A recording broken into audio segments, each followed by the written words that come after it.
Hello people, it's a secret anime fan here. Today's video is a review, discussion, recap, however you want to name it. Hey, let's go over all three of One Piece chapter 937. I am going to be discussing the events, so expect spoilers. Now, I've made a few adjustments to my mic, so hopefully this sounds better. Please, if you're watching, let me know. Let me know in the comment section if this sounds better. Of course, you would probably have to watch one of my other videos, but anyway, let's move on. So yeah, let's get started. Okay, there's a lot to talk about, so let's get started. I suppose I should talk about Big Mum. She still has her memory loss, and I just got to say, Chopper's face on page 4, I believe, had me rolling in laughter. Well, not rolling in laughter. When has anyone ever rolled in laughter? I think I've seen it like 2-3 times in my whole life. But anyway, so it looks like Big Mum and the others with her are heading towards Luffy's location. At least I think they are. And if that is the case, it looks like we have a Big Mum and Queen fight coming up. Both are seeing or wanting to eat, I think it's called Shiraruku, and Queen has a ton of it, and not the expression, he literally has a ton of it. On my first read through, I must admit that I was more leaning towards the Oroshiruku. I'm just going to say food from now on, to be food for Luffy to eat when he eventually gets released from his collar and is done finished fighting whatever Queen is throwing at him. But on my second read through, when I noticed Big Mum was heading to Udon and she was eating the same food, that it's most likely going to be a Queen and Big Mum battle. Now, what will Luffy's reaction be if or when he sees Big Mum? Plus, will we see Luffy trigger Big Mum's memory? Honestly, there are so many possible scenarios that can go down. I can't wait. Here's what I think might happen. Big Mum and Queen fight. Luffy somehow gets out of his collar, and when Big Mum defeats Queen, Luffy and Big Mum will argue over who should get to eat all the food first. Whilst Chopper, somewhere in the mix, is panicking, saying to Luffy Big Mum has lost her memory, then maybe Big Mum and Luffy end up fighting or perhaps bonding over the food. Then Kawamatsu gets released from prison via Raizu, but to be honest, as I said, anything could happen. Let me know in the comment section what your thoughts are on what is going to happen. Okay, let's talk about Haki for a moment or a minute. We see Luffy questioning his Haki ability, saying Rayleigh, was able to use a higher level Haki, no shocker there, and was even able to deflect an elephant using Haki. Now, this whole dialogue can only mean one thing, right? Luffy Haki boost incoming for sure. And I think we already saw that Riley could deflect something using Haki. So in this instance, it's Armored Haki that Luffy will probably get a boost to. Now, he's definitely going to reach the next level. Maybe not Rayleigh's level, but he's going to enter the same tier, I think, of Armored Haki users that Rayleigh belongs to. Although he will most likely be, bottom of the tier, while people like Rayleigh and Shanks are at the top, then that will mean the last arc or the next arc even. The last arc was Observation Haki boost. This time it's Armament Haki, and the next arc must be a Conqueror's Haki boost maybe. Now I want to talk quickly. Does Hio know Haki? Because he kind of reacted to Rayleigh's name and the talk of Haki and all that jazz. If so, could we see him teach Luffy a thing or two, or do you think he doesn't know? Let me know in the comment section. Anyway, it's nice to see a little glimpse into Luffy's thoughts on Haki and his training with Rayleigh. I don't know why that name's giving me so much trouble. I think I'm mixing the two between the British pronunciation and the American pronunciation, but let's move on. Oh, and I just remembered, didn't Sentomaru, the guy who is always with Pacifista, use a similar level of Armament Haki that Luffy's trying to use in this chapter, or am I just remembering it wrong? And Sentomaru basically said he has the best defense in the Marines, so he must also have a pretty high level of Armament Haki. Although I'm always skeptical about people who say they have the best of. So let's take Berta from Dragon Ball Z saying he's the fastest in the universe. So take that as you will. When people make that kind of statement, they're usually completely wrong, and I kind of find that funny in its own way. Okay, let's move on to what many might think the best part of the chapter, and that is the Zoro part. There are a couple interesting parts of this part, to say the least. You see, Zoro is still fighting. I think we've got the name of the monk guy now. I think it is Kiramaku Maru. Maru. Sorry, I'm very bad with names, especially Japanese names, even though they should technically be easier to pronounce than English names a lot of the time. We basically see, I'm just going to call him the monk from now on, or yeah, I'm just going to call him the monk from now on for sake of the video. We basically see him just bigging at Ryuma and his legendary status in Wano, and he's not buying Zoro's story in the slightest. Now, I can't quite remember how Ryuma even ended up on Thriller Bark. Does anyone actually remember that? If so, could you let me know in the comment section? If it hasn't been stated, I would love Oda to drop some info on that. Also, we see Oda is kind of mixing the story of Ryuma from his one shot into the One Piece story.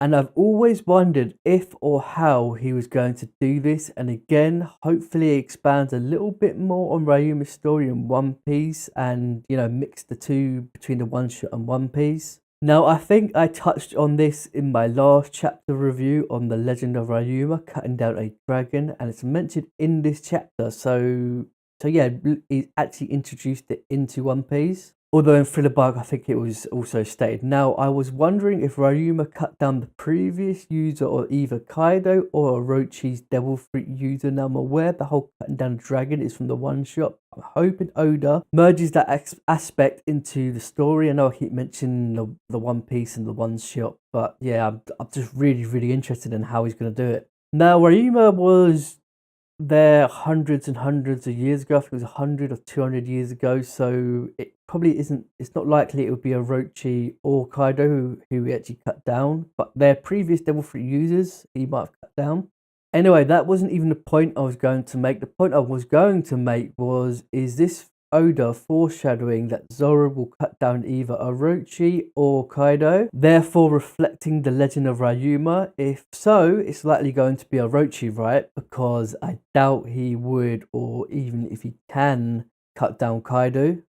I might even make my first theory video on this. Either way, let me know in the comment section what you think of this. Yeah, will Zoro even cut down Orochi? Now, there's one part of the chapter I was confused about. The whole Wano country was known as the Golden Country. Zoro seemed a little confused too, as he said gold and then a question mark. The monk says pirates craved it, nobles wanted to rule over it. Now, I'm just stuck here wondering why. I wonder if there's a deeper meaning on the whole golden part. Going to have to think about that more and see what I think about it and what other people think of it, the whole golden country. Now, of course, the easiest answer would be Wano was just full of treasure and it was just a bountiful place to live in. Plus, if there's a red pony glyph in the country, that would explain why pirates and nobles would want to rule over or control Wano.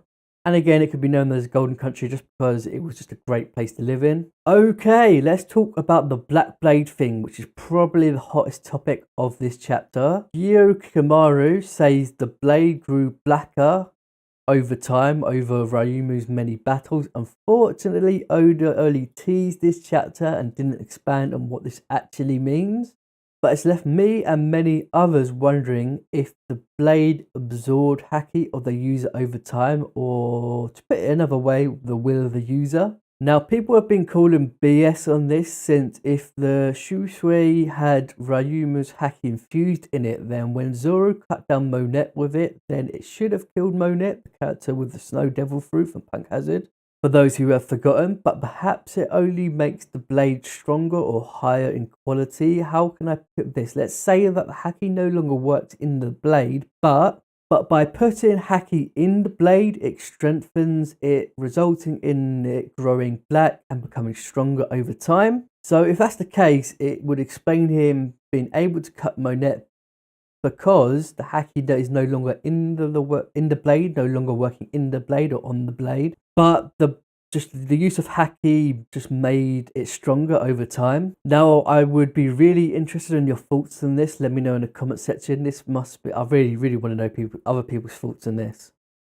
Okay, let's move on. We see a new enemy appear, Kamzo the Killer. Well, we actually saw him in chapter 921, or was it 926? But yeah, turns out he works for Orochi and he is seen chasing what we can only assume is Komurasaki, probably butchered that as well, who was presumed to be dead, and Otoku is there as well. Now, it's only been brought to my attention that Komurasaki is most likely Momonosuke's sister, and it makes me laugh a bit, like I keep mispronouncing. And yeah, I feel a bit stupid that it just flew right over my head. Now, it's got me wondering how she survived. Does she have a devil fruit, maybe? I saw a decent theory that she may have a devil fruit that means she can come back alive, and the devil fruit would be based on Nekomata. Based on the Nekomata mythology, look it up on Oro Jackson website, which is like a One Piece orientated website. The poster book's called Odachi, I believe, and yeah, go give props to him if he gets it right. It's still an interesting theory, even if he doesn't. Now, I've seen people show a lot of hate to Otoku, the girl who Komurasaki, who's always smiling and laughing, but to be honest, I found her pretty funny.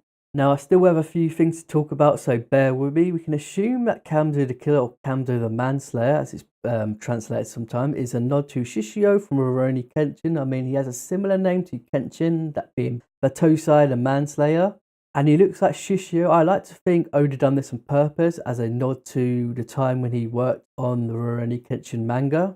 And yeah, I really, really enjoyed it. If this is the case, I really, really like that he done this. And I can only assume it's most likely is a nod to the time when he worked on Rurouni Kenshin. And if you haven't checked out Rurouni Kenshin, it is one of my favourite animes of all time. Go check it out. It's about, a guy. Well, I don't want to dwell on that. Just go watch it. Go look it up. Go watch it. But anyway, let's continue. So Zoro basically decides to postpone his duel with the monk guy to help Otoku and Komurasaki out and battle Kamzo, not that Benkei, sorry, that's the guy who's inspired that. Not that the monk cares for that, he still sees the duel as still on. So comes a scenario where Zoro is fighting against two opponents from two different sides as well, I must mention. So much for the monk guy for being a man of honor since he's attacking from behind. But to be fair, there should be no rules in a fight like this, to be honest. But still, I don't know, it kind of rubs off me the wrong way. And it rubs off me in a way, but at the same time, it did make me chuckle when he kept saying, "You're wide open," and just like thrusted these little glaive or whatever he's using. And if you're wondering why I said Benkei, basically this monk guy, let me try and pronounce his name again, Kyurukimaru, is basically based on the myth of Benkei. I don't know if I've already mentioned this, but go check that out from mythology and real life actually. There was one point where I found really funny. I swear at one point Kamzo's head just straight up disappeared. It was probably him just like leaning back, but still it made me laugh. Anyway, we see the two exchange blows and we see Zoro do one of the most badass things he's done in a long time. After he takes an injury, which looked pretty bad to be honest, but seeing what Zoro went through with Buffalo Makuma, perhaps it's not too bad. But yeah, he basically clenched his muscles after Kamzo put his sky through him, making Kamzo unable to take it out. Then Zoro's just like, yeah, this is mine now. And uses it as his third weapon to do his free sword style, even though one of the weapons is a sky. But anyway, let's move on. And yeah, he just basically one-shots Kamzo. And boy, was it epic. It's nice to see Zoro get some decent action in the new world. And we still have his battle with Yukikamaru to come.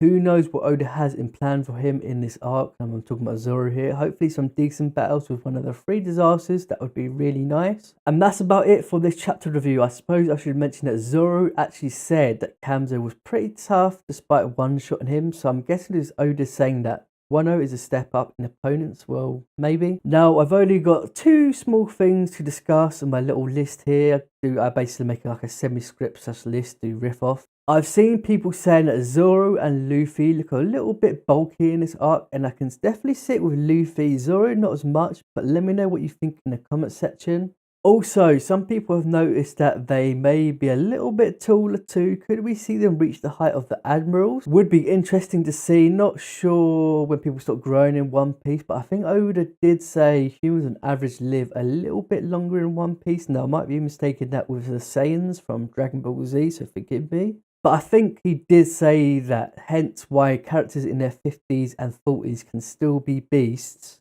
despite being what would in real life be past their prime. Now, I've seen some people shipping the Zoro and Komurosaki relationship, hoping that they'll get into a relationship.